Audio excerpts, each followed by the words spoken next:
According to the South African Reserve Bank, 2016 the economy will grow at 0%, which is not growth, producers. You can't grow at zero. You just don't grow. But that's the rant out of the way. Factor in a possible sovereign credit downgrade, which producers is not going to happen. It could come, though, in the month of December. If it doesn't come then, it could come in March or in June next year. But it's not going to happen because one has to be optimistic about these things. We're also lagging our BRICS peers in growth. That much is true.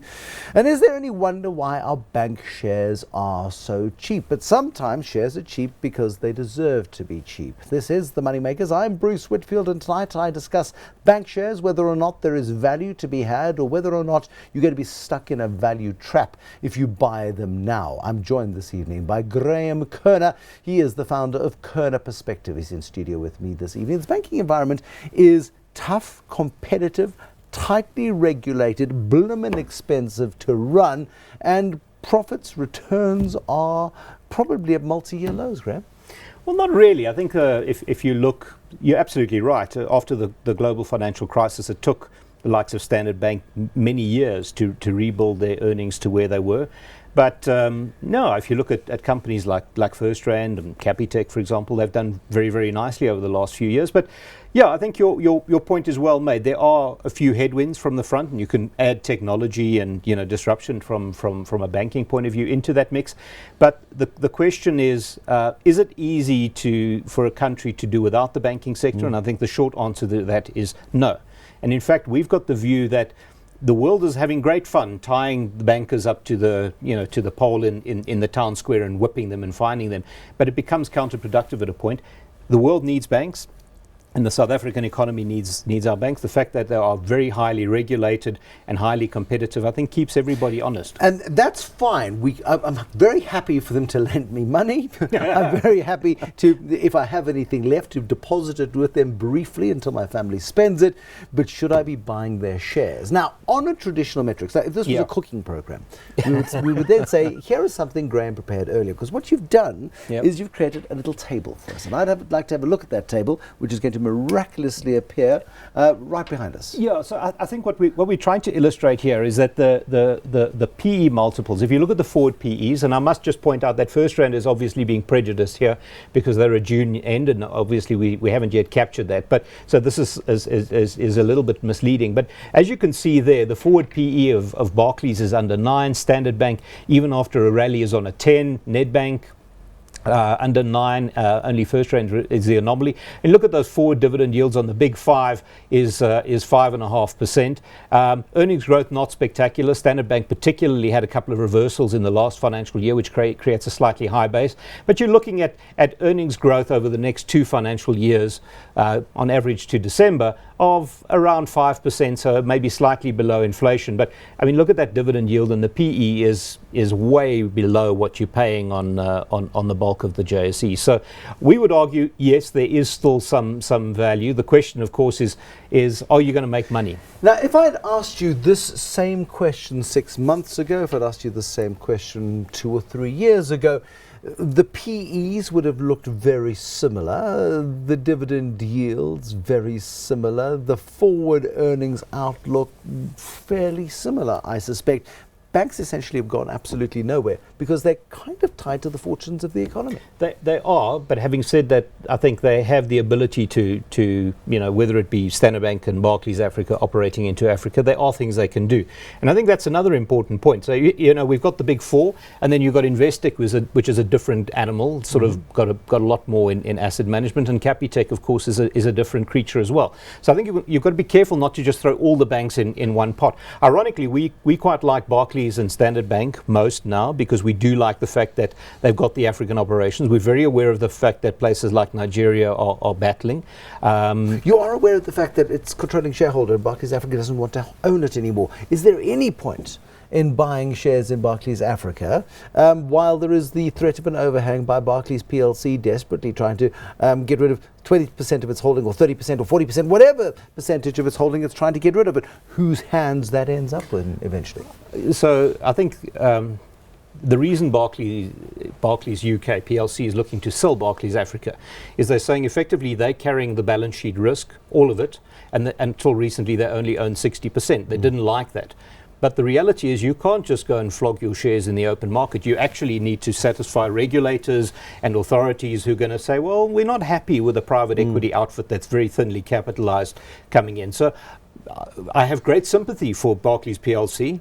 But the reality is we quite like the fact that one of the bigger banks in the world is an anchor shareholder, because until the SARB and the Registrar of Banks lets them off the hook and says, right, you've brought us another shareholder of reference in whom we are pleased, they can't just walk away. And in that environment, it may be possible because there's one bank up, but there are two banks up for sale in South Africa right now. And the problem is when you look at the buyers, 10 years ago, people were falling over themselves to buy emerging market banking assets, where at one stage, HSBC very keen on Nedbank, and then they suddenly bailed and went away. But there was huge appetite. Now, global banking regulation has changed that game for good in terms of, well, until they change regulation again, in terms of global banks owning domestic banks. So we've got to look at it and say, right, as standalone businesses, are we going to make any money out of these things? Now, in a flat economy, probably not. But the dividend story is what is so compelling when it comes to banks. Here's something you prepared earlier. I want to have a look at the dividend story, because and what you get for your money. Just look at them. The top 40 gives you very little relative to what you can get in the banks. So what I've done there, Bruce, is I've taken the top 40 index, a yield of 2.8, the forward on the big banks, as we were just discussing, of 5.5. I've taken the 15% dividend withholding tax, and then I've compared that with listed property, and I've taken 35% as a marginal tax rate, also on cash and bonds. And as you can see, the after-tax yield on that scenario, the big four banks are giving you 4.7, slightly better than you're getting on listed property, better than you're getting on cash if you were to get 7. And I know some people get more, but a lot of people probably get less. So when you just look at it, you're comparing these ultimately long-term capital growth assets generating dividend yields equal to the income producing assets. And the beauty is that these guys are well capitalized. I would argue companies like Standard Bank can actually push their dividend yield because frankly they've got too much capital. Okay, but in that scenario and looking at those numbers, being somebody who's not a big fan of throwing myself, going into big wave surfing, I'm quite risk averse. Why would I not just leave my money in cash rather than buy shares in the bank, have the capital risk of the share exposure, when actually the return I'm going to get is 0.1%?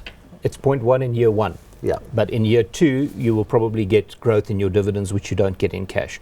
Also, if these companies... And assuming the interest rate cycle has now peaked and is going down, that's a possibility. Well, arguably, when deposit rates are going up and prime is lagging, which is what we've been experiencing over the last while, the banks actually get hurt. So, yeah, we may very well be close to the peak of the interest rate cycle. I think the point that I'd like to make is that we assume that these companies are going to give us 5, 6, 8, 10% earnings growth over the next 3 financial years. That basically, if you buy it at the right PE and you sell it at that same PE 3 years from now, you receive an inflation hedge, which frankly you don't get in cash. You invest 100 Rand, you consume your interest.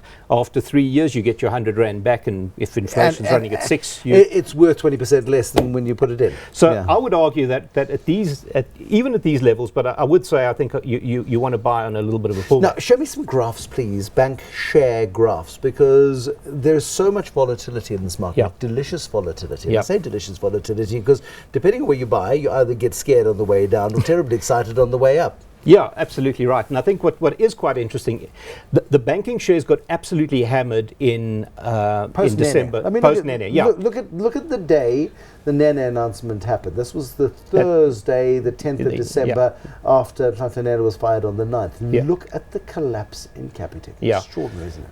So Capitec, I would say, is a very different animal to the rest. It's trading on a 20+ multiple. The earnings growth is obviously a lot better than their peer group, but we believe it's coming down. We've got some concerns about the model. So I think Capitec is one of those. A lot of people absolutely adore it. I think a lot of foreigners adore it. I would say just stay out, see what the next year or two does, because if we're right and earnings growth rates come down to early teens, mid-teens, I think this thing is very expensive. So do you wait to 575? Do you wait to 550? Do you wait for a crisis when you're not going to invest at 450 because it's falling too fast or too hard? You lose your nerve. Exactly. Absolutely right. So I think on Capitec, give it a year or 18 months to see what the business model actually does, because they're busy diversifying into other products. So I'd put that one on the watch list. When you look at, if you take an Investec, for example. Let's spontaneously have a look at an Investec, shall we? So look at that. I mean, obviously Brexit hurt them. They've got a UK listing. They make a fair amount of money there. This one has relatively speaking come down more than its peer group, and it hasn't rallied in the last 6 months the way the Standard Banks, the Barclays, etc. have. It's a different creature. It's obviously got a little bit more market exposure than the likes of Standard Bank or Barclays. At these levels, if you're a contrarian, I think you might say that might actually be the dark horse in the pack. I look at it, and I'm running the risk of stealing the show, stealing your thunder here, but I look at creating a mini portfolio of some Investex, some Capital and Counties, some Intues, and then I lock the door on them and peek in again in 5 years' time. Yeah, because if you look at it, I mean, in the UK, I would imagine a lot of those UK mandates, and you look, I mean, they're a big player in that asset management market. Arguably, if they've got a pound cost base and they're managing money all over the world, that's not a bad situation. In fact, it's not too dissimilar from HSBC, although, of course, they have more UK exposure than HSBC.